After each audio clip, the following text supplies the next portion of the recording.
obrigada pela presença de vocês aqui, muito obrigada, Sadif, pelo convite, eu me sinto muito honrada. E hoje a gente vai falar um pouquinho de monitorização hemodinâmica e terapia guiada por métricas.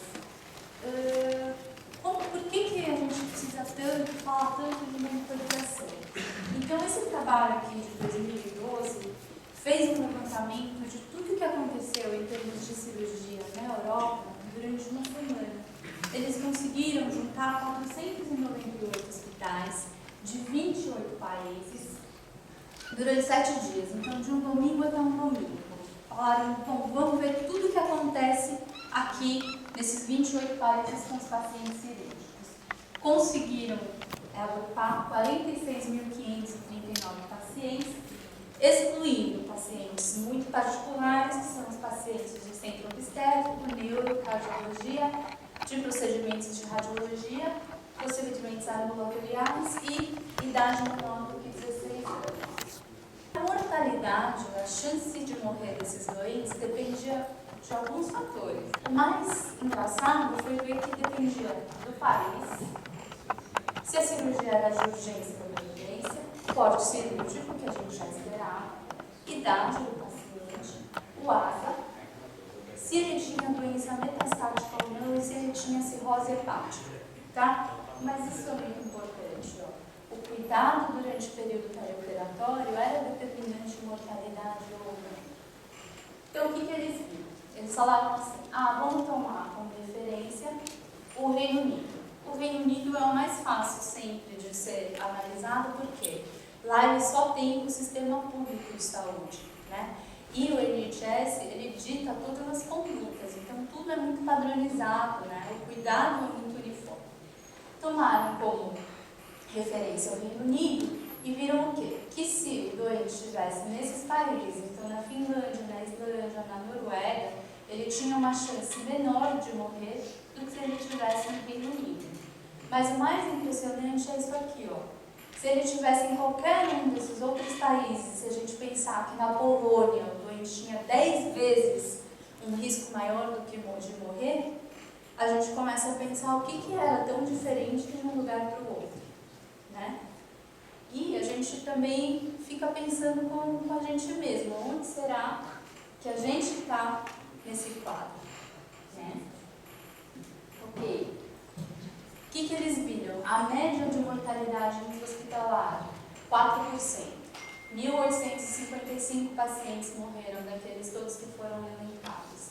Olha só, dos que morreram, 73% não foram encaminhados ao UTI em nenhum momento. Tá? O que mais? 8% foram encaminhados eletivamente ao UTI. 8% foram encaminhados ao UTI. Desses 8%, 73% dos encaminhamentos eram eletivos. Então, o anestesista, o cirurgião avaliaram o doente e indicaram UTI. E claro que os encaminhamentos não eletivos para a UTI tiveram maior mortalidade, ou seja, o paciente complicou ou na cirurgia ou no pós-operatório e teve que ir transferido para a UTI, certo? Esses doentes que foram encaminhados ao UTI tiveram 14% de mortalidade. Ok. Então, de repente, a gente vê que lá talvez eles não tenham identificado quem precisava de cuidados maiores, tanto que 73%, um monte não foi nunca encaminhado ao UTI e acabou morrendo, certo? E vamos ver que cuidados eles tomaram. Então, esse aqui é o braço do Reino Unido desse trabalho. E eles foram ver mais microscopicamente o que aconteceu. Então, ó, os anestesistas identificaram 10% dos doentes como pacientes de alto risco. Ótimo, então a gente foi, avaliou, viu o ASA e falou 10% tem alto risco. 79% dos óbitos foram no grupo de pacientes de alto risco. Ótimo, então a gente sabe identificar quem morre mais. A mortalidade global do Reino Unido foi de 1,6%. A mortalidade global na Europa foi de 4%. A mortalidade no grupo de alto risco era de 6,2%. Então, eles viram que o quê? Que eles sabiam identificar viram que os óbitos aconteciam mais e que, de fato, 6,2 morreram mais do que 1,6, certo? Ótimo. Nos pacientes de baixo risco, a mortalidade foi de 0,4%. E aí, o que eles fizeram com esses pacientes que eles consideraram de alto risco? Apenas 22% dos pacientes de alto risco foram para UTI. Então, eles viram nesse trabalho que a gente sabe identificar que esses pacientes morrem muito, mas que mesmo assim, eles não estavam sendo mandados para UTI. E o próximo slide é também chocante. E 48% dos pacientes de alto risco que morreram nunca foram para UTI. Isso no Reino Unido. O que mais que aconteceu? Desses pacientes de alto risco, 27% eles passaram uma PAM. 15% receberam um acesso venoso central e 5% tiveram débito cardíaco monitorizado. Então a gente identifica, a gente sabe que eles morrem, mas não mandaram para UTI e nem monitorizaram mais invasivo. Então qual que é o ponto? A gente sabe agora, vendo esse trabalho, a primeira coisa que a gente precisa saber é identificar quem são os pacientes de alto risco, tá? Esse trabalho aqui de 2013 fez o quê? Tentou avaliar todos os scores e todos os preditores que estavam descritos em 20 anos mais ou menos, para falar se um score ou se um preditor é melhor do que o outro. Então, de 1980 a 2011, eles conseguiram incluir 27 trabalhos de 211 mil avaliados. E aí eles viram que tem vários preditores, vários scores, seguindo eles. O ASA, APACHE, POSSUM, TPOSSUM, tem o APGAR cirúrgico, tem o risco de escala, a escala de risco cirúrgico, vários. E eles foram avaliar. E eles viram por quê? Que o bom e velho ASA é ótimo. Então, a hora que a gente usa o ASA para avaliar um doente, a gente está fazendo certo, está classificando certo. E hoje a gente tem também o PPOSSUM, tá? Que ele não é um score, ele é um medidor de preditores. Então, como é que a gente faz? Se vocês entrarem nesse site aqui, ou se vocês puserem no Google, é só colocar PPOSSUM, ele vai aparecer isso aqui. Você vai pôr vários dados clínicos do seu paciente, então colocar como que é o eletro dele, como que é o status respiratório, hemoglobina, e vários dados de características cirúrgicas, tá? Se a cirurgia é grande, se a cirurgia é pequena, se tem neoplasia, enfim.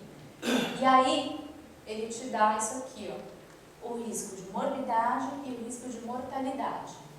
Ele é bom, ele é uma ferramenta a mais, mas tem um outro trabalho que mostrou que o quê? Ele tem uma boa discriminação entre sobreviventes e não sobreviventes. Então é aquilo, identificar o de alto risco e saber que ele morre mais. A mortalidade calculada costuma ser mais alta do que observada, porque o tratamento estatístico que esse método faz ainda não é o ideal. Mas é uma ferramenta a mais que a gente pode usar. Então, ok, a gente sabe que a gente tem que identificar e a gente sabe que a gente está super embasado para usar o ASA, e se vocês quiserem uma ferramenta a mais, vocês podem usar o PPOSSUM. Ok, o que mais que a gente tem para predizer o risco dos nossos doentes? Então, os velhinhos, tá? Esse estudo canadense fez o quê? Durante 3 anos, eles foram ver o que acontecia nas cirurgias de urgência dos pacientes idosos. Eles elencaram 170 idosos internados para cirurgias não eletivas, tá? 91% dos velhinhos tinham comorbidades, normal. Geralmente hipertensão, diabetes, 90% tinha alguma comorbidade. E até aí tudo bem. Só que o que eles viram? 20% dos velhinhos evoluíam com pelo menos uma complicação no período perioperatório.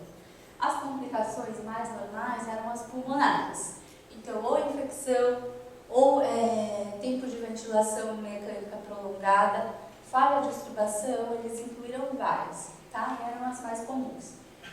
Os velhinhos tiveram 14,6% de mortalidade. Se a gente for pensar que a mortalidade global na Europa é de 4%, e a gente pode considerar que no Canadá deve ser muito perto disso, ou mais perto da Inglaterra, que é menor, então a taxa de mortalidade dos idosos é maior do que da população normal.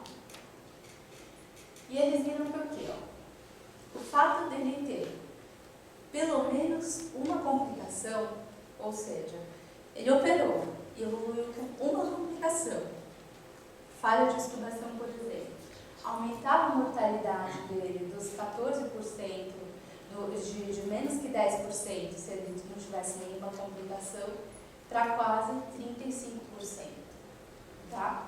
Uma chance 2,5 vezes maior de morrer se ele tiver uma complicação. Tá? O que mais que aumentava a mortalidade dos velhinhos?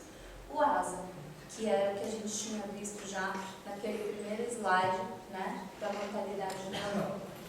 Então, ó, a mortalidade quando o velhinho tinha um ASA 3E era de 7,7%, e quando era 4, a mortalidade subiu para 31,8%. Tá? Isso corrobora mais ainda que a gente deve usar o ASA para identificar os pacientes de alto risco. Então, bom, a gente sabe que a gente precisa identificar, a gente sabe como que a gente faz para identificar os pacientes de alto risco e por que a gente fala tanto de complicação. Porque agora a gente acabou de ver que complicação aumenta a mortalidade, né? E um conceito mais moderno, que hoje a gente sabe, esse trabalho é de 2015, que eles juntaram 12 experts em monitorização hemodinâmica, composição volêmica, e fizeram meio que um apanhado de tudo que a gente sabe, né? De monitorização e de metas, enfim, todas essas coisas. E a conclusão que eles chegaram é que hoje os maus resultados que a gente tem relacionados com complicações e mortalidade estão estritamente relacionados com o grau de hipóxia tecidual que o nosso paciente faz. Tá? Hipóxia tecidual não acontece só quando o paciente está saturando 90%. Daqui a pouquinho a gente vai ver que em vários momentos a gente está fazendo hipóxia tecidual e não diagnostica. Tá? E aí esse paciente evolui com maus resultados. Esse é o paciente que a gente acha que foi tudo bem no intraoperatório, estuba em sala, leva para UTI, ele evolui com esfícia renal, evolui com sepsia abdominal e a gente acha que não está relacionado com a nossa anestesia. Mas está. Muitas vezes a hipóxia começa no intraoperatório. Tá? E a gravidade dessas complicações, a gravidade dos maus resultados, está estritamente relacionado com a profundidade da hipóxia que a gente faz durante o período intraoperatório e com o tempo de hipóxia que esse doente sofre. Tá? Então, o que a gente tem que ficar preocupado o tempo inteiro?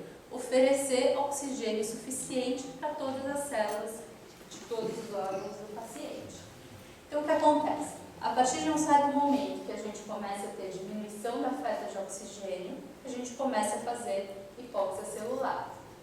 Então, como que eu vou garantir que a gente está ofertando oxigênio suficiente para o doente? E aí começa a fisiologia pura.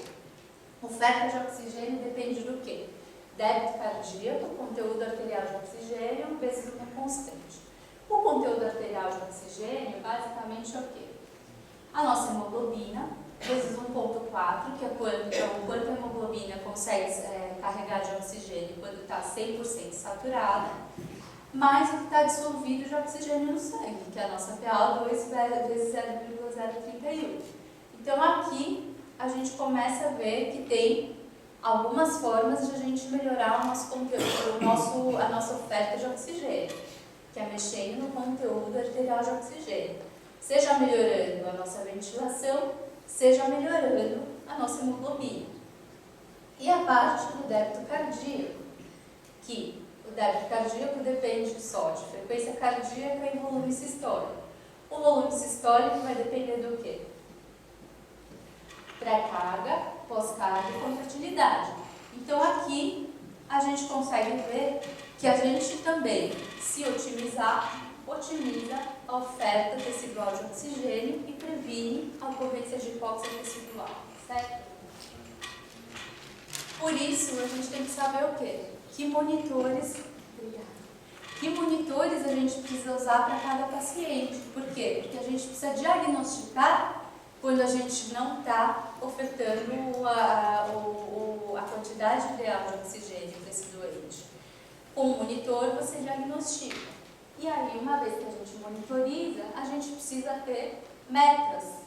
A gente precisa saber o que a gente vai fazer com aquele número que está aparecendo lá, né? Então, também não é receita de bolo, mas tem algumas coisas que a gente tem que ir perseguindo durante todo o período perioperatório. Então, vamos lá, em termos de monitorização. Onde a gente está hoje? A gente tem um catéter super acurado, que é o catéter de artéria pulmonar, só que ele é super invasivo, né? Ótimo, ainda o gold standard quando a gente fala em medição de débito cardíaco. Qual seria o melhor do mundo? Seria um catéter ou um método tão acurado quanto o catéter de Swan-Ganz, o menos invasivo possível. Infelizmente, esse método ainda não existe. Onde a gente está hoje? A gente está achando métodos menos invasivos, mas que fazem com que a gente perca um pouquinho da nossa acurácia, tá? Esses métodos, cada um tem as suas limitações. Então, a hora que a gente vai escolher um monitor para um determinado paciente, a gente tem que saber o quanto vale a pena a gente invadir esse paciente e o quanto de acurácia para a gente é ok perder, tá bom? Então, vamos lá. Esse mesmo consenso, eles falam que o quê? Ó, um catéter arterial, uma PAM, de preferência com uma medida dinâmica de volume e responsividade, deve ser considerada nos pacientes de médio risco, né? Baixo para médio, até os pacientes de alto risco. Análise do contorno de pulso, ó, de médio risco, até os pacientes de um risco um pouquinho maior. SpO2, que a gente vai discutir também, médio risco e alto risco. E o catéter de artéria pulmonar, pela invasibilidade, fica mais restrito para os pacientes de mais alto risco, tá? Mas o fato é, a gente precisa monitorizar de alguma forma os doentes. Então vamos lá, voltando para a nossa fisiologia básica, oferta de oxigênio. Quando a gente vê isso aqui, qual é o lugar mais fácil do anestesista atuar? É regulando a pré-carga do nosso doente. Por quê? Porque a gente sabe que eles vêm de um jejum de pelo menos 8 horas, muitas vezes o velhinho ficou lá com uma fratura de quadril, esperando chegar a prótese, 2 dias com um Joaquim 22 periférico, recebendo soro glicosado. Então, assim, o status volêmico dos nossos doentes, normalmente, quando ele chega, é alterado. E é o jeito mais fácil da gente otimizar a oferta de oxigênio para eles, é regulando a pré-carga. E aí a gente fala, bom, como é que a gente vai fazer isso? Quais metas a gente vai usar? Né? E aí a gente foi procurar. O Surviving Sepsis Campaign, na última atualização deles, ó, de 2013, ainda sugere como metas o quê? Uma PVC de 8 a 12, PAM acima de 65, débito urinário maior do que meio ml por quilo por minuto, saturação venosa central ou mista acima de 70 ou 65 e um lactato menor do que 4 ou 36. Só que hoje a gente sabe que essas metas estão um pouquinho atrasadas. Então, esse trabalho aqui mostra que o quê? Se você usar a PVC ou a pressão de artéria pulmonar ocluída para guiar a sua resposta volêmica, para você decidir se o paciente é volume responsivo ou não, a gente tem uma sensibilidade e especificidade muito baixas, que variam entre 50% até 80% na melhor das hipóteses, tá? Então, se você quer saber se o paciente é volume responsivo ou não, a PVC e a pulmonar ocluída não são boas ferramentas para você utilizar, tá? Tem uma meta-análise que saiu em 2006, mais ou menos, não me lembro, que elencou um monte de pacientes. E a conclusão desse trabalho foi que, para você decidir se seu paciente é um volume responsivo, guiado por PVC ou pulmonar ocluída, é mais fácil você jogar uma moeda para o alto e decidir se ele é volume responsivo ou não. Ótimo. Então você está aqui me falando que a gente tem que corrigir a alveolemia do nosso paciente, a gente tem que ter meta, e está me falando que a PVC e a pulmonar ocluída, que o Surviving Sepsis ainda usa, não funciona. Então, o que você propõe? Hoje a gente tem as medidas dinâmicas de volume e responsividade. Tá? O que é uma medida dinâmica de volume e responsividade? É você aumentar a pré-carga de uma forma reversível e ver se isso resulta num aumento de débito cardíaco. Qual que é a manobra básica de volume e responsividade dinâmica? Elevação passiva das pernas. Porque você nada mais faz do que isso, você aumenta a pré-carga de uma forma reversível, porque se você abaixar, você desaumenta, né? E vê se esse aumento vai resultar em aumento do débito cardíaco. É simples assim. Normalmente a gente estuda essas interações coração-pulmão. Como que a gente faz isso? Com essa curva. Já explico. Então assim, e aí a gente começa a prestar atenção e começa a chegar nas limitações de cada método. Então vamos lá. Em pacientes ventiladas mecanicamente, com volume corrente de pelo menos 8 ml por quilo, de preferência que estejam pluralizados, mas que com certeza não briguem com a ventilação mecânica, o que acontece? A hora que você insufla o pulmão com gás, com pressão positiva, o que acontece? A gente aumenta a pressão intratorácica, tá? Do lado direito do coração, isso vai provocar o quê?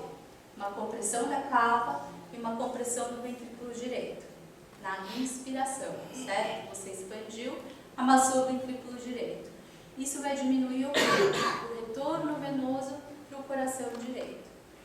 Ao mesmo tempo, do lado esquerdo do coração, o que vai acontecer? A gente expande a caixa torácica e vai facilitar o débito cardíaco do coração esquerdo, tá? Porque você expande, a artéria não é compressível, ela expande junto, e o ventrículo esquerdo não é compressível e vai bater contra uma resistência menor.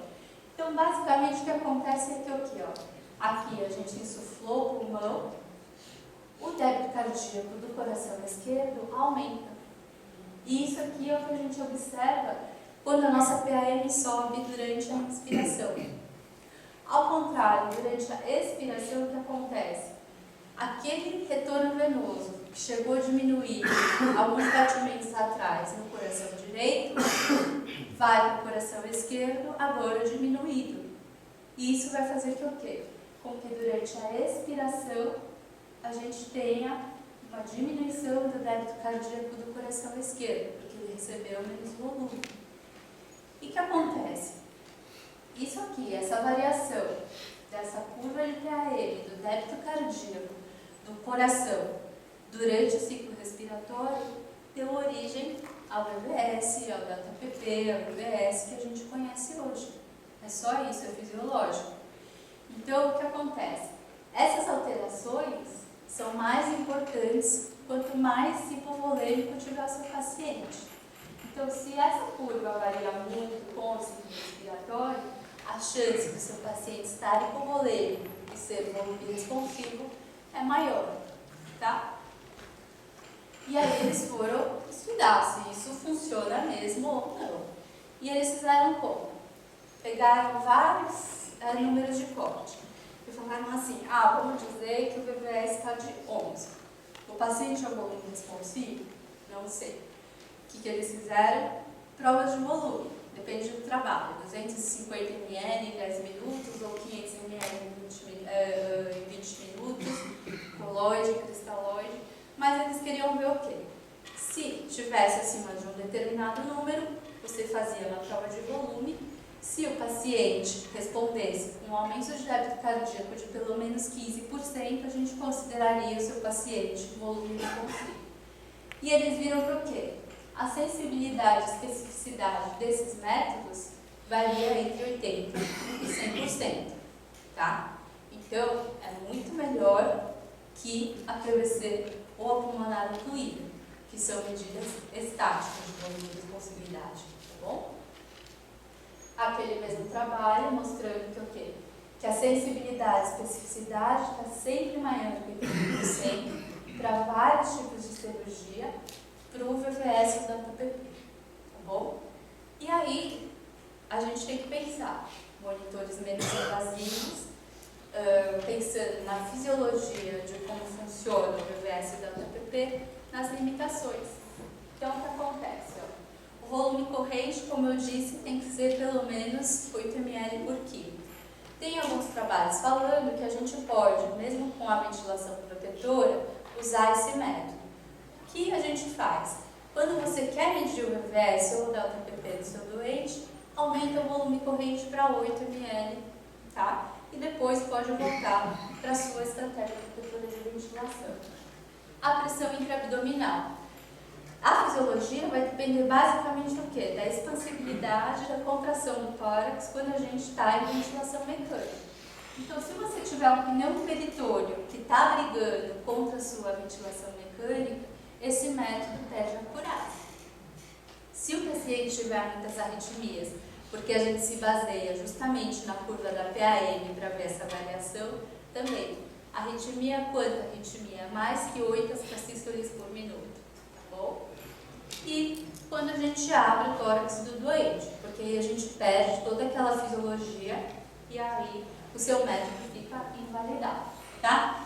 Então, pronto, a gente identificou o doente, a gente identificou quem pode morrer e a gente escolheu um monitor, só que a gente tem que saber que tem algumas restrições. Então, uma cirurgia aberta, de tórax aberto, por exemplo, você não vai poder usar o VVS da WPP para guiar a sua reposição volêmica, ok?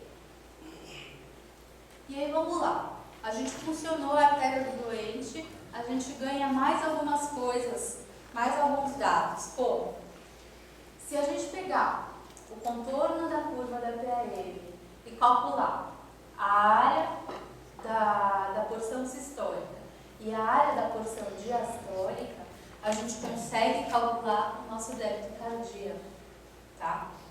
Então, a gente tem mais uma informação de débito cardíaco. Não vamos discutir toda essa equação. O que é importante a gente saber é o quê? Isso aqui, ó, esse casinho é uma constante. Essa constante depende de cada doente, vai depender da complacência da árvore arterial, da resistência das artérias de cada um, tá? Tem alguns métodos, como o lítico 1, que a gente usava, o diluente lítico, injetava no catéter venoso central, fazia uma termodiluição e lia isso depois na femoral, ou na artéria braquial. Com isso, com uma termodiluição, que é o que faz o volume mil também, a gente calcula o K de cada doente. Ao mesmo tempo, a gente tem alguns métodos, que é o FlowTrack, por exemplo, que é um método que não precisa de calibração. Ele tem uma database populacional, então você vai lá, liga o monitor, coloca a idade, o peso e o sexo e a altura do seu paciente, ele vai nessa database e fala, para esse tipo de doente, o K deve ser esse aqui, tá bom? Dá para fazer dos dois jeitos. De qualquer forma, com um ou com o outro, o que a gente vai ver é nosso débito cardíaco. O que a gente precisa lembrar? E aí, esse é um passo para a gente pensar depois nas limitações. Esse método vê o quê? Análise do contorno de curva. Então, o contorno, o formato da nossa curva é importante para esse método. Olha essa curva aqui. As duas curvas têm a mesma área sobre a curva, mas uma é de um doente vasodilatado e do outro é de um doente normal. Certamente, esses dois doentes não têm o mesmo débito cardíaco. Bom, então vamos guardar essa informação. Ótimo, então identificamos o nosso doente, resolvemos monitorizar e passamos uma artéria que faz análise do contorno de curva. Com isso, a gente já ganhou 3 informações. A gente tem a monitorização da pressão, a gente tem a monitorização do débito cardíaco e a gente tem a variável dinâmica de volume e responsividade. Ok?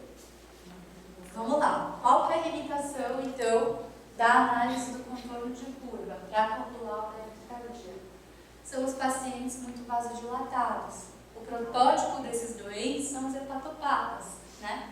Que eles são sempre vasodilatados, a curva de KM deles é alterada. Então, esses pacientes não são os melhores candidatos para a gente calcular o débito cardíaco pelo contorno de curva. E os outros doentes são pacientes com grandes variações hemodinâmicas em curto espaço de tempo. Isso era uma limitação mais antiga, aqueles doentes que estão sépticos, que estão muito chocados e a gente fica fazendo bolos de vasopressor. Às vezes, o quê?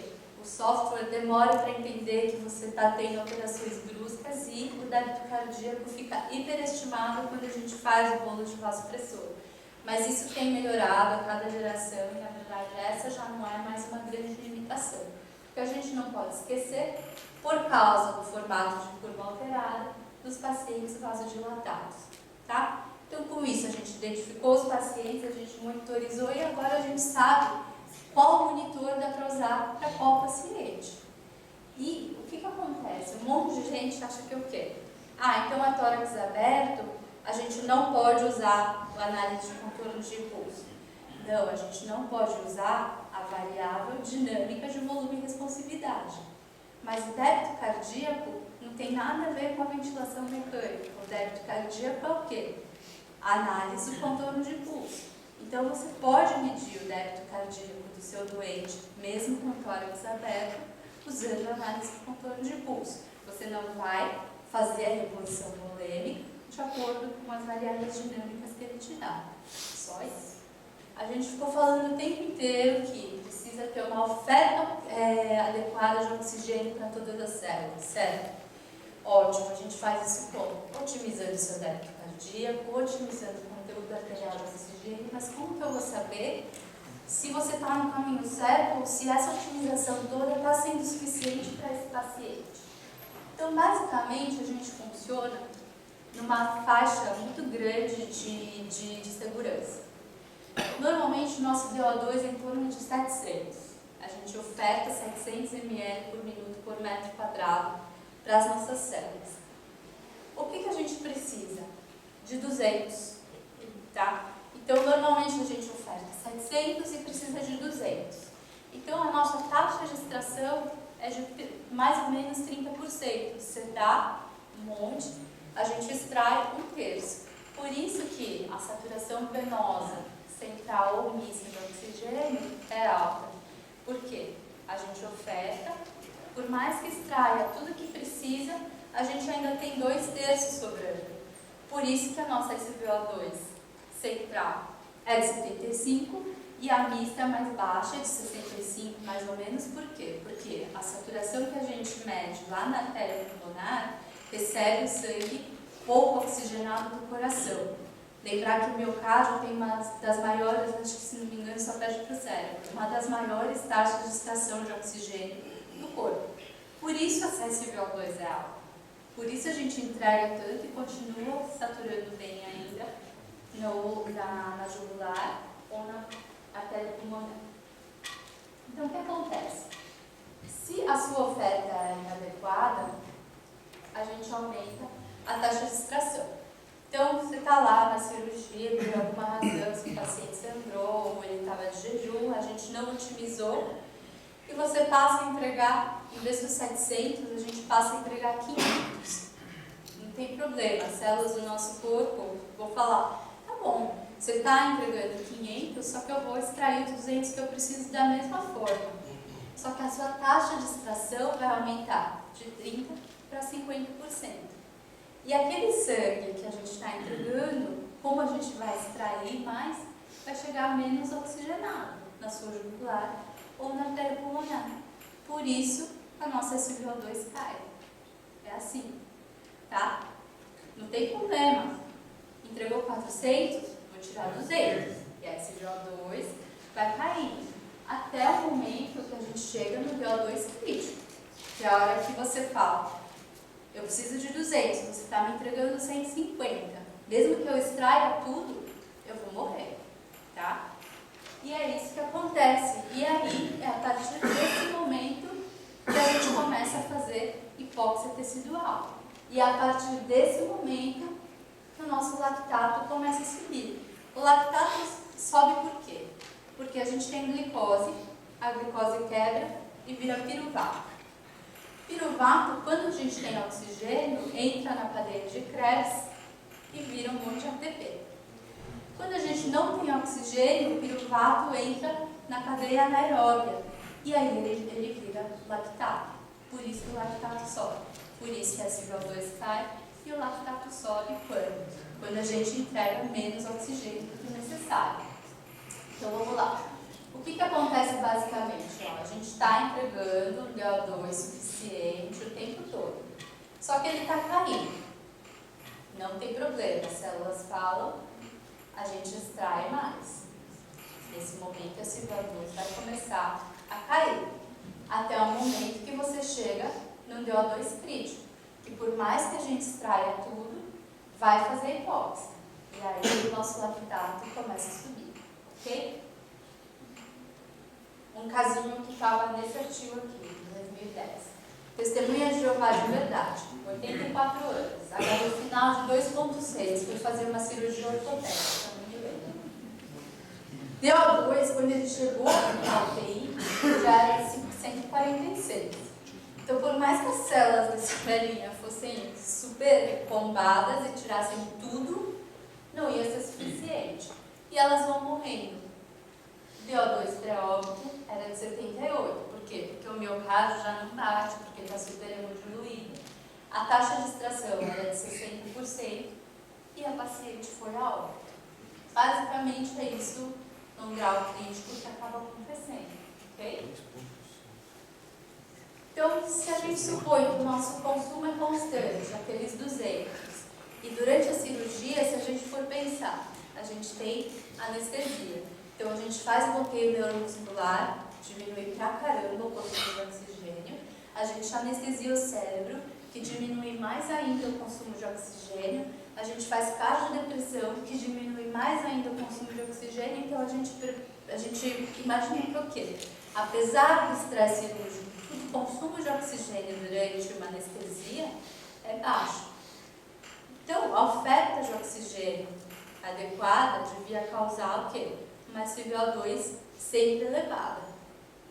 E é isso que um monte de gente critica, se você usar o SpO2 durante a cirurgia. Eles falam, bom, mas o paciente está anestesiado, seu SpO2 vai estar sempre alto. Concordo. Só que se o SpO2 durante a cirurgia começar a cair, e você sabe que seu consumo é baixo, significa que o quê? Que a sua oferta está muito baixa. Né? Então, se a SpO2 começa a cair, tem que acender luz amarela, vermelha, e a gente precisa fazer alguma coisa, que aí a gente está entrando na hipóxia tecidual, que vai causar complicação e aumento de mortalidade. Então, pensou em SpO2 caindo, pensar em baixa taquicardia, baixa saturação e baixa hemoglobina. Tá? A mista normal, acima de 70%, como uma meta, a central acima de 75%, e lembrar que a central e a mista são medidas diferentes, por causa daquilo que a gente já discutiu. A mista recebe o sangue desoxigenado do coração, por isso ela é mais baixa. Só que elas seguem a mesma tendência, tá? Então você pode usar as duas, não tem problema. E de novo, se cair, lembrar de débito, HB e saturação, ok? Ótimo. Então vamos lá. Identificamos, monitorizamos e aí a gente precisa ter as metas. A gente monitorizou e apareceu um número lá. Como que a gente vai fazer para otimizar o nosso doente, certo? Então vamos lá. Cateterizamos a artéria e tem um ΔPP menor do que 10. Menor do que 10 é ótimo. A chance dele ser volume responsivo é baixa, né? Lembra? Quanto maior o VS-ΔPP, são maiores aquelas alterações, maior a chance dele ser volume responsivo. Só que o que a gente tem que lembrar? Esse método tem uma zona cinza, tá? Então, o que eles falam? Que entre 9 e 13, o VVS e o ΔPP estão nessa zona cinza. O que é essa zona cinza? 25% dos pacientes que vocês monitorizarem vão estar entre 9 e 13. de VVS da TPP. Aí você fala, não, mas a gente tem que mirar o 10. Ok. Só que nessa zona cinza, só metade desses doentes vão ser volume responsivos. E aí que é o legal, né, da medicina e da gente individualizar. Hoje a gente fala muito em individualizar metas. Então o que acontece? Você monitorizou um velhinho de 87 anos, com miocardiopatia isquêmica, dilatada, fração de ejeção de 50, que veio fazer uma cirurgia qualquer. Estava 12 de VVS. Você vai mirar no 10? Então, o que eles falam é justamente isso. Você pode tentar otimizar o seu doente, mas aí você pode ser mais restritivo. Você faz uma prova de volume mais restrito, né? Então, faz 250 ml em 20 minutos e vê se isso vai provocar um aumento de débito cardíaco de 15%. E ótimo, se com isso você chegou num VVS de 11, você pode tentar otimizar mais um pouquinho, até a hora que ele deixar de responder. Supondo que ele parou de responder com 11, ótimo, você acabou de individualizar uma meta hemodinâmica. Você vai falar, esse velhinho está otimizado com 11 de VVS. O VVS deste velhinho é de 11. Ótimo, e é isso que você vai mirar o tempo todo durante o período perioperatório. E é esse VVS que você vai passar na UTI, que é o VVS do velhinho. Tá bom? Ao mesmo tempo, se você monitoriza um paciente jovem de 20 anos, sei lá, 30 anos, que vai fazer uma cirurgia grande com troca volêmica e estava com 12 de VVS. Esse paciente, você vai poder ser mais liberal. Faz uma prova volêmica de 1000 ml, de 500 ml, rápido, e vê até onde ele responde. E provavelmente o VVS dele vai ser de 10, de 9. E pronto, aí você individualizou o VVS desse velhinho, tá? É isso que é individualizar a meta. Então, bom, monitorizamos. Está menor do que 10, ótimo. Não está menor do que 10, ou seja, está 11, 12, 15, o que a gente faz? Flui.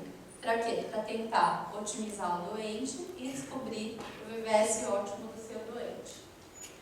Se aquele velhinho, por exemplo, começar a responder com diminuição do débito, a gente vai fazer inotrópico, porque foi muito para ele, certo? Perfeito. Otimizamos. O VVS do velhinho era de 12, do paciente jovem era de 9, ótimo. Consideramos que ele está volemicamente compensado. Qual que é a segunda coisa que a gente vai ver? Qual que é a segunda meta que a gente estabelece? O índice cardíaco, tá? E aí a gente vai ver que quando o VVS do velhinho era de 12, o índice cardíaco dele era de 2,4. Ótimo. Esse é o índice cardíaco desse velhinho quando ele está otimizado. E esse é o índice que você, de novo, individualizou e vai perseguir o tempo todo durante a cirurgia. Ok? O paciente jovem, provavelmente na hora que você otimizou a volemia, vai ter um índice de 3,1, 3,2. Perfeito. Esse vai ser o índice dele e é isso que você vai buscar durante toda a cirurgia. Então, cada um tem o seu índice também. Individualizamos mais uma vez. E é isso que é a meta. É essa a meta que a gente vai perseguir. Só que acontece, o débito tem que ser de pelo menos 2,5.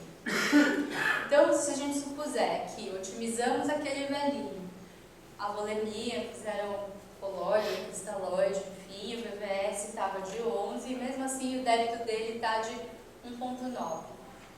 O que a gente vai saber? Que por mais que ele tenha conteúdo arterial de oxigênio, o HB esteja bom, a sua ventilação esteja boa, com um índice menor do que 2,5, aquele oxigênio não vai chegar em todas as células.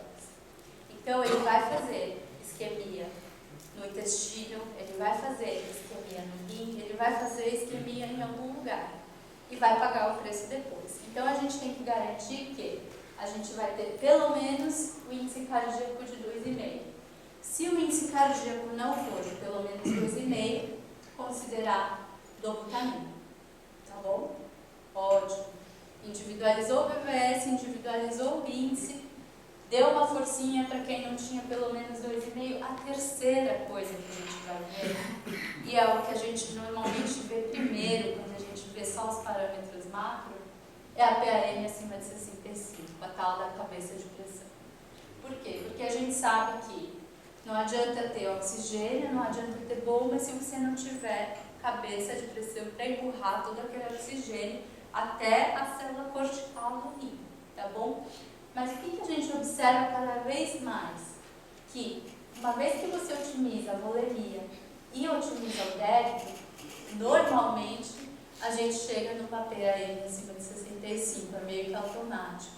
Então a gente vê que muda o que? A prática. A gente passa a usar volume de forma racional, inotrópico muito mais do que a gente usava antes, e muito menos vasopressor.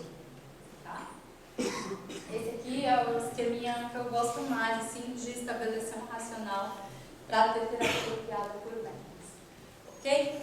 O que essa ESP fala hoje de terapia guiadas por métricas? A gente está fazendo um consenso que vai ser publicado e eles advogam terapia guiada por metas para qualquer paciente asa maior que 2 ou maior que 65 anos, que for ser submetido a qualquer cirurgia maior que 2 horas, com sangramento maior que 500 ml, ou que seja urgência ou emergência.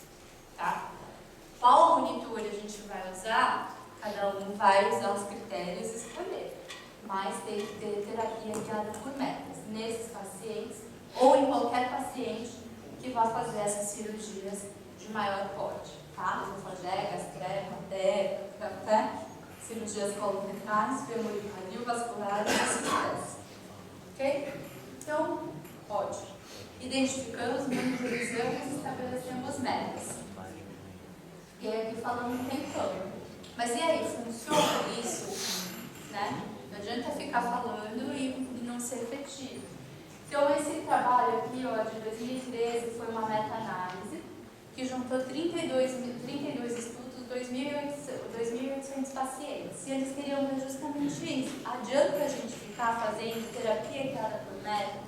Foram ver complicações e mortalidades e dividiram os pacientes por risco de morte. Então, é aquilo, a gente identifica quem tem risco maior. Adianta ou não adianta? Vamos ver. Então, eles dividiram em 3 grupos. O grupo que tinha chance de mortalidade de 0 a 5%, 5 a 20% e maior do que 20%. E eles estabeleceram qualquer tipo de terapia guiada por meta, aqui com desde o Shoemaker, que era DO2 acima de 600, até os estudos mais novos. E eles viram que o quê? Quando a gente fala de mortalidade, a gente diminui a mortalidade nos pacientes de maior risco. Tá? Então, você vai estar deixando menos pacientes morrerem fazendo GDT nos pacientes de maior mortalidade. E, em termos de complicação, e aí é qualquer complicação, é fístula de anastomose, pneumonia, eventos tromboembólicos, diálise, em todos os grupos que receberam GDT, a incidência de complicações foi menor. Tá? Então, sim, adianta. A outra coisa, você ficou falando aqui que a gente tem que usar medidas dinâmicas de volume e responsividade. A gente traz benefício, é caro, a gente sabe, um monte de gente, né, tem restrição ao uso porque o descartável é caro. Sim, 14 estudos de 2007 a 2013, 960 pacientes que usaram algum método dinâmico, VVS, delta-PP, não importa qual. O que eles foram ver? Complicações e tempo de internação. Então, quem fez terapia guiada por metas com variáveis dinâmicas teve menos complicação e menos tempo de internação. Tá bom? Outra coisa, você ficou falando aqui que a gente tem que individualizar. Aqui a gente não vai discutir todo o racional da individualização, mas basicamente é isso. Ó. Primeiro ver o VVS, aí otimiza o VVS, com isso você otimiza o índice cardíaco do seu doente e individualiza, tá? O ponto é esse, você otimiza para esse doente, você individualiza para esse doente e essa meta. a meta que você vai ter que buscar durante toda a cirurgia, a meta de cada um. Contra o outro braço, que eles faziam o quê? Viam o contrário, que a gente acabou de discutir. Viam primeiro a PAM, aí se a PAM fosse de menor para 65, eles viam a PVC e faziam reposição volêmica de acordo com a PVC. Otimizavam a PVC, se a PAM não fosse maior que 65, dava a pessoa. Depois disso, eles viam a frequência cardíaca que tinha que estar sempre entre 50 e 110, tá? O que aconteceu? Os pacientes que tiveram as metas individualizadas e terapia guiada por metas tiveram menos tempo de TEI, menos tempo de internação de forma global e menos complicação. E de novo, complicação era tudo. Arritmia, hemorragia, complicação respiratória, neurológica, cardíaca, isquêmica, infecciosa e renal. Todas as complicações que a gente sabe que aumentam a mortalidade. Okay? E aí eu trouxe as evidências mais novas. Na verdade não tem tantos trabalhos randomizados, mas agora estão saindo muitos consensos, tá? Esse aqui de 2015, com 72 experts, e eles recomendam a terapia guiada por metas. Primeiro, eles falam que a gente tem que saber qual é o doente fluido responsivo e quando a gente tem que entrar com droga para auxiliar. É isso, a gente começou a usar muito mais Dolbuta do que a gente usava antes e muito menos o vasopressor do que a gente usava antes. Bom, esse outro, eles fizeram um estudo que vai chamar S3, não foi publicado ainda, mas eles juntaram 14 sociedades alemãs de anestesia. E eles viram que o quê? Terapia guiadas por metas agora vai ser uma recomendação A. E eles são muito assertivos em o quê? Usar medidas dinâmicas e não usar a PVC para guiar a volume e responsividade dos seus doentes. E de novo, individualizar os monitores, saber que monitor tem qual limitação, para qual doente você pode usar qual monitor e individualizar os tratamentos. É isso, você determina a meta do seu doente e essa meta que você vai buscar. Esse editorial também fala de novo de metas, dos monitores, e esse aqui é muito legal, porque ele fala que os parâmetros macrohemodinâmicos, que é aquilo que a gente muitas vezes fica olhando o tempo inteiro, frequência cardíaca, PVC e PAM, não mostram pra gente o que realmente está acontecendo, tá bom? A gente come muita bola. E esse aqui é o último trabalho, é um trabalho do INCOR, é justamente para discutir que a gente pode usar o débito cardíaco e não usar o EVS, mesmo em cirurgias cardíacas abertas, que é o que um monte de gente fala, não vou usar o Flotrek, por exemplo, lídico, porque o paciente vai estar aberto e aí não, você não perde o método, você perde a volume e responsividade. Então vamos lá. Desculpa. Esse trabalho é um outro britânico, tá? Por que britânico? Porque, de novo, tudo que eles fazem é muito uniformizado. Então, o que aconteceu? Em 2006 surgiu o tal do ERAS, Enhanced Recovery After Surgery, que começou na Duke University, que fala que a gente tem que usar métodos cirúrgicos menos invasivos, que a gente tinha que ser mais restritivo em termos de reposição volêmica, que talvez a gente devesse fazer terapia guiada por metas, né? E aí eles começaram a estudar isso lá no Reino Unido. E em 2011 eles decidiram que não, tinha que fazer terapia guiada por metas para todo mundo. E lá assim, ou você se adapta, ou você não recebe verba, então assim, todos os serviços adotam aquilo lá. Então fica muito fácil de ver, depois da implementação de uma medida, o que acontece e o que não acontece. E eles fizeram o quê? 23 estudos randomizados, com 2.099 pacientes em 12 anos. Qual que é a crítica do trabalho? Lá eles falam, tem que fazer terapia guiada por metas, mas eles não estabelecem se é o eco-doppler transesofágico, se é o doppler transesofágico, se é o eco simples, se é o lídico, se é o Flotrek, então tem vários métodos elencados, mas o que é importante que eles viram? Que depois que eles passaram a recomendar GBT para todos os pacientes, o tempo de internação e as complicações foram menores em todos os serviços estudados. Tá? E aqui aquele trabalho da cardíaca que eu estava comentando. Então, o pessoal da Encore fez o quê? Pegou 126 pacientes. E os 126 piores pacientes do serviço. Então, um score cirúrgico de risco maior do que 6, fração de ejeção menor do que 50%, com isquemia recente ou uma origem instável, de preferência que fossem fazer cirurgias combinadas. E eles foram randomizados. Um grupo que eles usaram PAM, PVC, lactato e diurese, e o outro grupo que eles foram monitorizar e repuseram a volemia de acordo com o débito cardíaco. Como que eles faziam isso? Da mesma forma que a gente estava discutindo. Só que o quê? Aqui a gente perde a medida dinâmica de volume e responsividade. Então, a primeira coisa que eles olhavam era o contrário, o índice cardíaco. Se o índice cardíaco fosse menor do que 3, eles iam ver o índice de volume sistólico, que é o quanto a gente ejeta a cada batida. Se isso fosse menor do que 35, a primeira coisa que eles faziam era tentar otimizar isso com volume, até chegar a um índice sistólico maior do que 35. Ou seja, otimizou a volemia. E aí eles voltavam para o índice cardíaco. Continua menor do que 3? Aí eles davam lobutamina ou transfusão sanguínea. Tá? Mais o quê? Terapia guiada por metas contra os parâmetros máximos, PVC, PRN, lactato e diurese. E eles viram que o quê? Que a internação hospitalar, tanto em UTI quanto a global, era diminuída em quem recebeu terapia guiada por metas. E mais importante, a mortalidade, apesar de não ter sido estatisticamente significativo, provavelmente porque o N era muito pequeno, a mortalidade de quem recebeu terapia guiada por metas foi menor em 30 dias. Tá bom?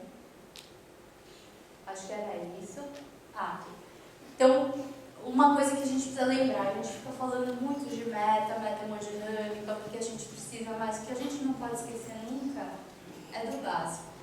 Então, se o paciente está frio, não adianta, o coração não bate, não coagula, sempre temperatura pelo menos maior que 36. HB, diurese e lactato sempre ajudam, né? E aí, o que a gente discutiu? TM acima de 70, índice cardíaco acima de 2,5, VS menor do que 10, saturação venosa central acima de 75. Mas mais do que tudo, lembrar que a gente precisa individualizar as metas de cada doente, tá bom? Era isso, meu e-mail, se alguém tiver alguma dúvida. E aí tem uns casos clínicos para a gente discutir de um jeito mais interativo. Eu vou lá colocar. Então, paciente de 73 anos, com uma essência aórtica, vou fazer uma troca valvular robótica. CAT normal, HB de entrada de 9,3. O priming da máquina de SEC a gente fez com cristalone de plasma light, tá? E aí, ó, aqui no início da cirurgia, estava com uma SVO2 de 68. Ok, né? A gente quer 70, 75, mas estava com 9,3 de HB, o coração maior, aquelas coisas, e ia entrar em SEC. Bom, entrou em SEC, aqui vocês desconsideram, tá? Mas o SVO2, ó, caiu para 55. O que vocês querem fazer? Entrou em SEC e caiu. Então, aquilo que a gente discutiu. Caiu o SVO2 e o metabolismo estava abaixo, que o doente já estava esfriando e tudo, é porque tem alguma coisa muito errada. A nossa oferta depende de o quê? Débito e conteúdo arterial, certo? Tá em SEC, o débito depende do quê? Oi? Fala. Do perfusionista, exatamente. Primeira coisa que a gente fala, os perfusionistas chamam Oswaldinho. A gente, Oswaldinho, aumenta o fluxo. Não adiantou. Ele doutora, tá no máximo já o fluxo. Então, o débito, por isso é um monitor muito legal em SEC, tá? Esse VO2. Porque você só tem a PAM e SpO2, às vezes, né? Oi? HB tá quanto? Exato. HB de 7, tá? E SpO2 de 55. É exatamente isso. Melhorou o débito, pensando no controle arterial. Fizemos 2 bolsas na máquina. E a resposta foi imediata. Tá? É imediato mesmo, ó. Foi assim. Ok? Vamos lá. Asa 3. Cirurgia abdominal de médio porte. Eu acho que era uma sigmoide. Parâmetros macro-hemodinâmicos. PAM de 61, frequência cardíaca de 74, PVC de 12. Alguém faria alguma coisa aqui?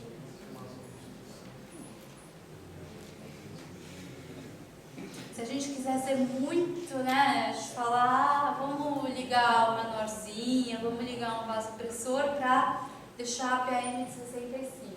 É isso que a gente não vê. Que a gente está fazendo hipóxia sem saber, olha só. Tudo lindo. A hora que a gente monitorizou isso, 1.3. Então, você imagina o DO2 desse doente quanto estava. E a gente estava achando que estava tudo certo. Esse é aquele doente que faz fístula e vai com sepsia abdominal e vai para diálise e morre. Só que a gente estuba na sala, porque na sala está tudo bem. Né? VVS de 11 e SpO2 de 81. Então, se a gente for seguir aquele racional, vamos otimizar do ponto de vista voleio. Ele estava, né? VVS de 11, asa 3, né? Vamos, cirurgia abdominal, não precisa ser tão liberal. Vamos deixar o VVS de 11 como uma meta. E aí a gente vai para o próximo. O índice cardíaco de 1.3 não dá, né? O TO2 dele estava abaixo, estava fazendo hipóxia. Fizemos dobuta, tá? E ó, VVS de 9, índice cardíaco de 2.3, volume sistólico de 29. E olha só, é aquilo que eu falei, ele está otimizado do ponto de vista volêmico, se dá débito, a PAF sobe. Não precisa fazer vasopressor. Então muda todo o racional, né?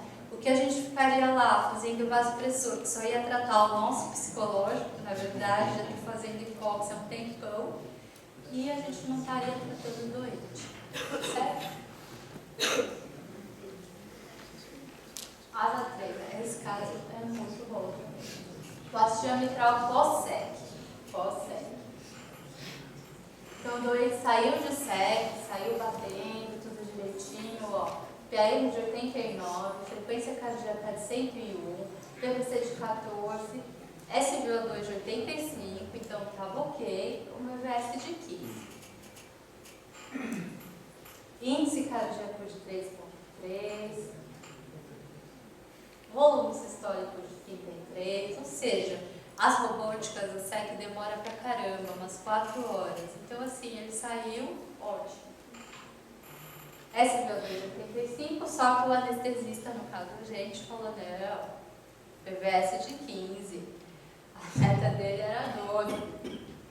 Índice cardíaco de 3. O que a gente fez? Volume, né? Vamos deixar mais bonito. O VVS ficou ótimo, foi para 7. Só que o índice.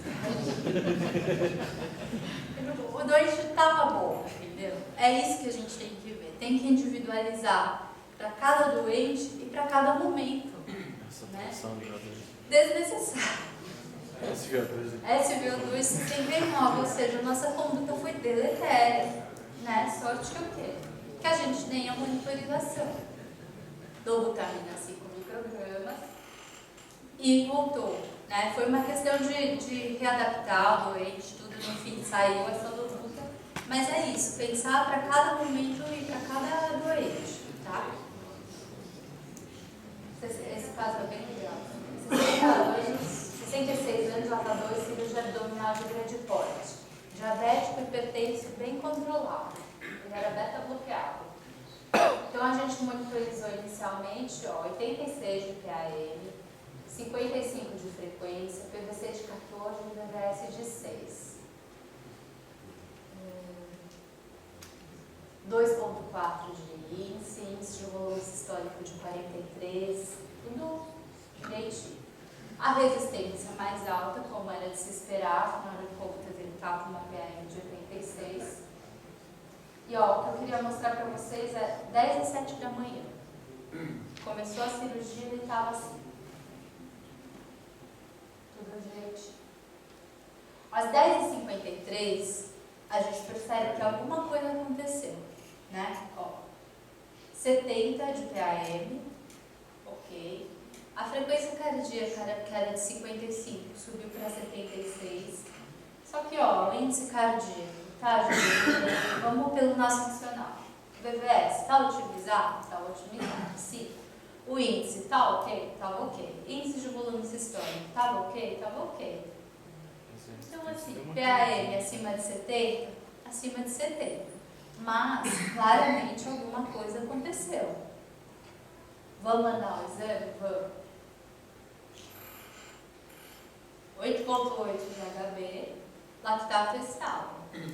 Então você fala, bom, aconteceu alguma coisa, mas aparentemente tá tudo bem, sangrou um pouquinho mais, diluiu um pouquinho mais. Só que a gente tinha mais um dado. A hora que a gente monitorizou às 10h07 da manhã, o SVO2 dele estava de 76. A hora que alguma coisa aconteceu, que o HB caiu para 8,8, a SVO2 estava de 44. Tá? Então isso muda até o trigger de transfusão. Se você ficasse preso nos parâmetros macro e no HB que você tinha, a gente não teria feito nada. Mas olha só, imagina quanto estava o DO2 e a taxa de extração desse doente. Né? A gente fez um concentrado de hemácia, e o SVO2 foi para 67. Tá? Isso aqui é onde o que a gente precisa prestar atenção é que quando a gente monitoriza, o nosso catéter tem que estar bem no finalzinho da cava, na entrada do ventrículo direito, tá? Para você ter certeza que a SVO2 está certa. Essa é a sala que a gente tem lá no Einstein, onde a gente faz as minimamente invasivas. Então a gente já passa com escopia e aqui a gente faz o eco e ajuda eles a alocarem a cânula de SEC, porque como é minimamente invasivo, a gente entra em SEC pelo pescoço e pela femoral, né? A drenagem. E a volta pela artéria femoral também. Então a gente monitoriza a chegada do catéter, tudo certinho.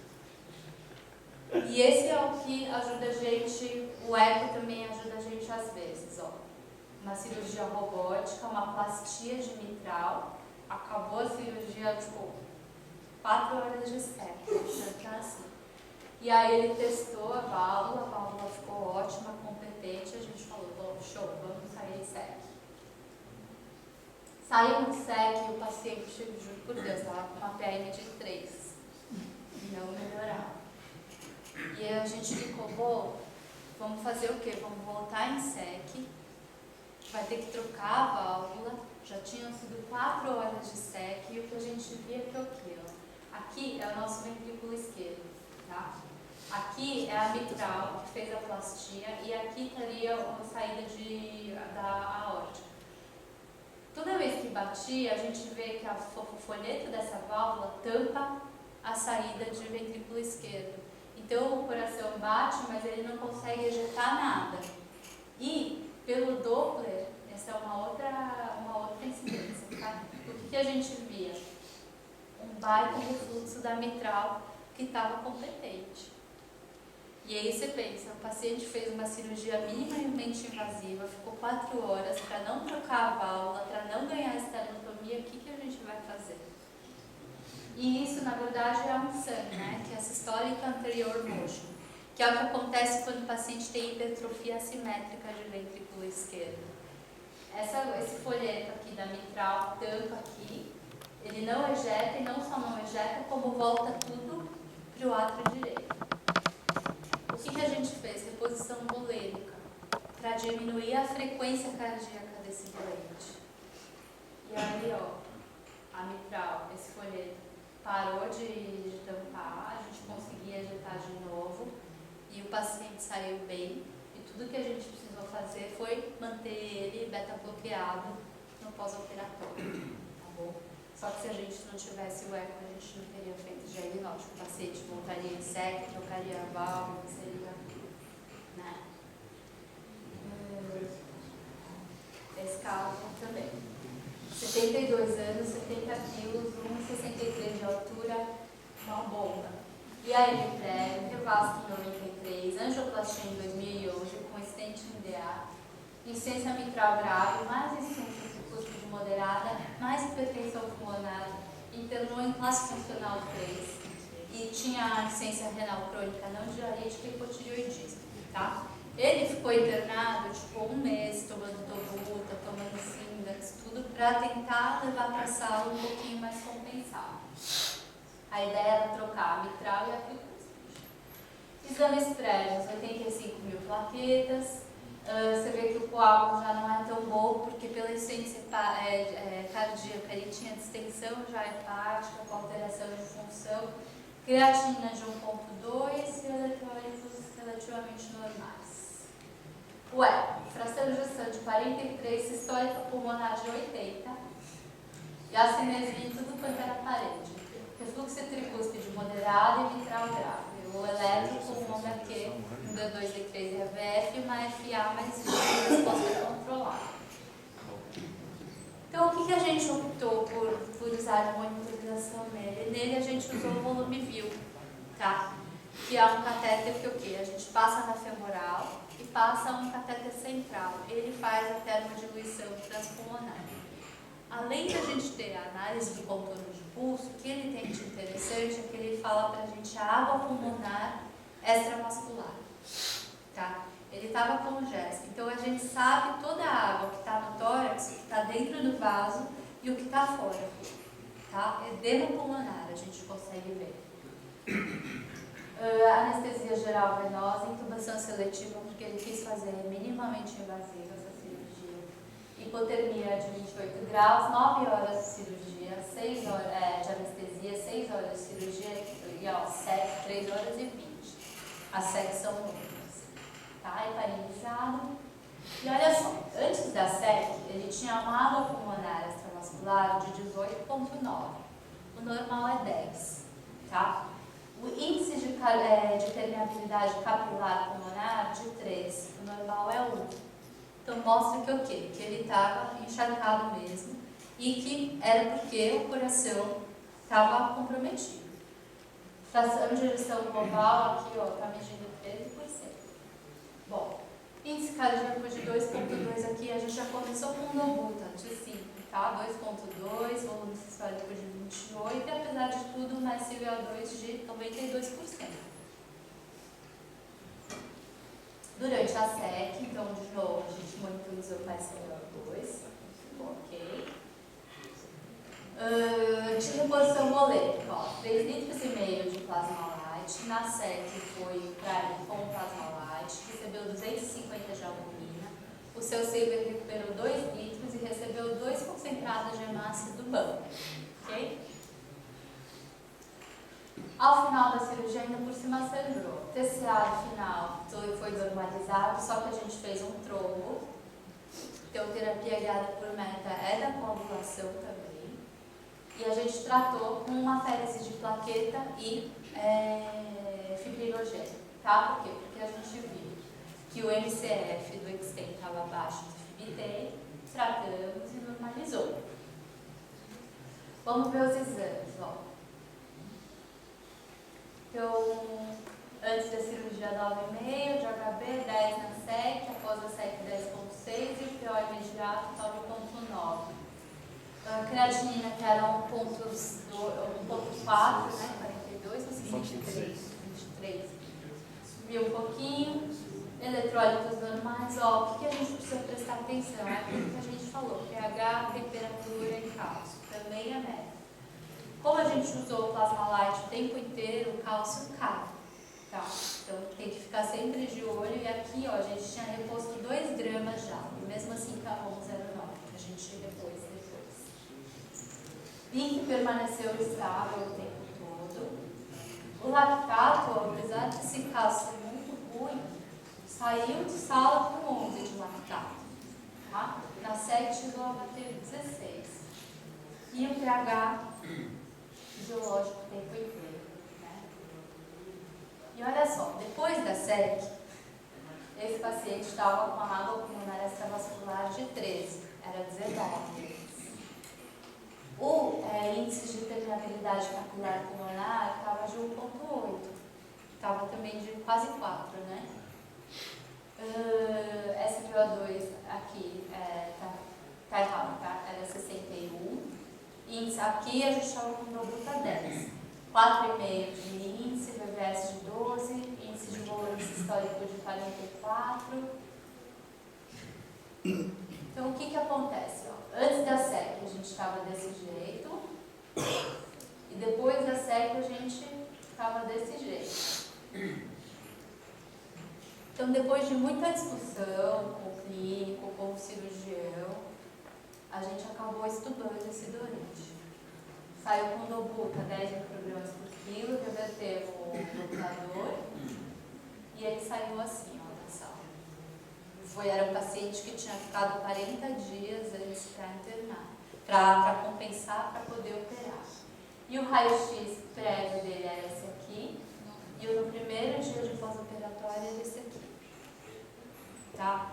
Então, quando a gente tem meta e repõe e vai atrás, a gente melhora o doente. Né? Ficou 2 dias na UTI e depois disso mais 6 dias na aula e foi embora. Tá? Asa 2, esse caso é bem legal também, que a gente vê como a gente faz hipóxia. 78 anos, mamária DA robótica. Então, ó, o que acontece? Está aqui a nossa sala, o robô dissecando a mamária, e essa dissecção da mamária com o robô leva umas 3 horas, sem brincadeira, é uma chatice. E aí a gente estava lá, olha só, os parâmetros macrohemodinâmicos, ó, 11 por 5, 72 de média, 58 de frequência, PVC de 15. E o que acontece? Para fazer essa dissecção, a gente está em ventilação monopulmonar, ele insufla um baita pneumotórax aqui, para o pulmão cair bem, estender o tórax e ele conseguir fazer a dissecção. E estava demorando, e o que a gente viu? Ó, todos os parâmetros macro, ok. Só que ó, a hora que ele insuflou o pneumotórax e foi aumentando o pneumotórax, o índice foi caindo, ó, despencando, né? Até 1,8, que a gente sabe que não é suficiente para manter o DO2 em nenhum paciente. Então, o que acontece? Se a gente ficasse, se baseando só nos períodos, nos parâmetros macro, a gente ficaria 2 ou 3 horas fazendo hipóxia tecidual o tempo todo. O rim desse doente sofrendo, o intestino desse doente sofrendo, tudo sofrendo. E depois, o que acontece? Ele ainda ia, talvez, né, às vezes precisa, às vezes não, entrar em SEC, que é uma baita injúria. Aí depois ia sair de SEC. Só que essa hipóxia que ele fez aqui, de 2 horas, já teria comprometido, com certeza, várias células. E a gente não diagnostica. Quando a gente não monitoriza, a gente não diagnostica. Ele ia se aguentar bem, porque ele era um paciente relativamente compensado. E a gente não ia perceber tudo isso. E é aquele paciente que depois da diálise, que depois infecta, que a gente não estuda e acha que não tem a ver com a nossa anestesia. Mas isso aqui era no começo da cirurgia. 65 anos, obeso diabético, 90% de tronco, DA, diagonal, CX, CD, tudo. É uma estenose aórtica, pico 52, área de 1 centímetro quadrado. A ideia era de vascularização e troca aórtica. Esse doente a gente optou também por monitorizar com o volume vivo. E o que a gente fez? A gente fez com ele acordado. Então a gente passou o catéter na femoral. Ficou ruim, né? Mas ó, tá 160 por 85. Passamos o catéter femoral com ele acordado e o catéter central com ele acordado. Fizemos uma termodiluição para saber exatamente isso, qual é a meta desse doente, acordado, quando ele está em casa funcionando bem, né? E aí a gente viu o quê? Que ele tem um índice de 2,5 sem nenhuma droga, a PA dele é 150 por 70, e aí a gente começou a indução. E a indução demorou, sei lá, 15 minutos, tá? Então eu já tenho fogo, tipo, e esses casos a gente sempre induz com fenilefrina também, para manter a PA sempre estável. E aqui, ó, se vocês verem, já está induzindo e não mudou nada, ó, 139 por 86, 90 de média, a SVO2 estava bom o tempo todo, o doente já está dormindo, a gente já está ventilando e não mudou nada, tá? É isso que a gente tem que buscar, é para isso que a gente monitoriza. Por quê? Porque a gente sabe as metas desse doente e é isso que a gente busca durante a indução, durante a incubação, durante todo o tempo. O cirurgião que estava filmando,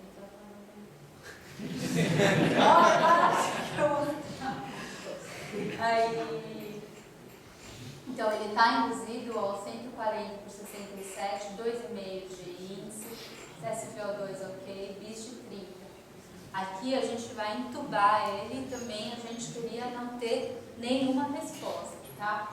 E não teve, 140 por 57, 94, índice de 2,5, BIS também não se alterou. Aí o cirurgião ficou cansado, mas já vai mostrar o doente entubado, tá? E se vocês forem ver, em nenhum momento a gente teve nenhuma mudança, tá? É isso que a gente tem que buscar. O legal foi que a gente entendeu como essa aleluia, meu sócio, foi que a gente entendeu como esse doente funciona. Quais são as metas dele quando ele está acordado, quando ele está compensado, quando ele está bem perfundido. E é isso que a gente tem que buscar o tempo todo.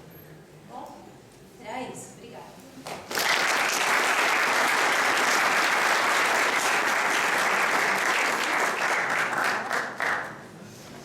Alguém? Alô? Alguém quer fazer alguma pergunta? Vamos lá, pessoal. Uma aula boa essa. De experiência mesmo. Se com esses parâmetros você pode prever algum estímulo doloroso, você sabe que o paciente está expectando. Com esses parâmetros, assim, aumento do VO2, ou aumento do cardíaco. Então, na verdade, assim, se ele estiver com dor, certamente ele vai fazer frequência cardíaca aumentada e isso vai aumentar o débito cardíaco dele também, né? Na verdade, a gente sempre usa o BIS junto também, então, assim, vai aumentar o débito cardíaco com certeza, aumenta a frequência, aumenta o débito, não tem jeito, isso a gente observa mesmo. E dá para separar quando que é estímulo álgico do próprio pior hemodinâmico? Dá, né? Porque aí, claro, você tem que olhar todas as outras coisas. Então, assim, se a gente faz um workshop com um porquinho que a gente sangra o corpo, assim, sangra 1/3 da volemia. E o que a gente vê é exatamente isso. A primeira resposta que ele tem é uma taquicardia compensatória. Então, antes de cair o débito, porque ele está todo descompensado, a gente tem um aumento do débito cardíaco. Mas aí você vê o VVS é muito legal, vai de 5 para 30, né? E isso te ajuda a fazer o diagnóstico diferencial. Se fosse um paciente seu, que o VVS ficou estável, né? Todos os outros parâmetros, sei lá, o BIS está estável, tudo está estável, de repente ele aumentou a frequência cardíaca, você pode pensar que a dor sim.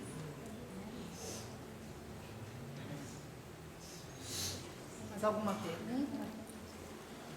E sobre o uso do ultrassom? O ultrassom Para pacientes de baixo e de médio o eco a gente usa, na verdade, porque ele é pouco invasivo, né? Só que qual que é o ponto? Ele é muito operador dependente. Então depende muito do treinamento. né? E no Brasil ainda tem, assim, tem poucos cursos, tem pouca gente capacitada, né, para fazer o eco. No transplante de fígado, por exemplo, a gente usa os dois. E nas cardíacas a gente usa os dois. Porque a gente também não se sente super seguro de falar, não, vamos usar só o eco. Eu acho que é uma ferramenta que nem aquele caso do sangue, complementar. Eu acho que a partir do momento que a gente tiver pessoas muito treinadas, que forem para a Europa, né, que tem intensivista na Europa que só usa o eco e eles fazem umas coisas lindas, assim, os diagnósticos, aí sim talvez a gente substitua esses métodos menos invasivos, porque ele é menos invasivo ainda, né? Sim. Mas assim, eu acho que para algumas coisas ele não substitui ainda o resto da monitorização que a gente tem. Ainda mais com o grau de treinamento que a gente tem do eco por enquanto.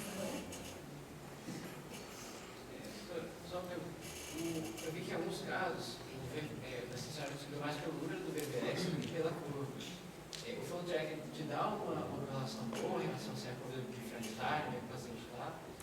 Você, na verdade, aqueles pontinhos que você fala, não.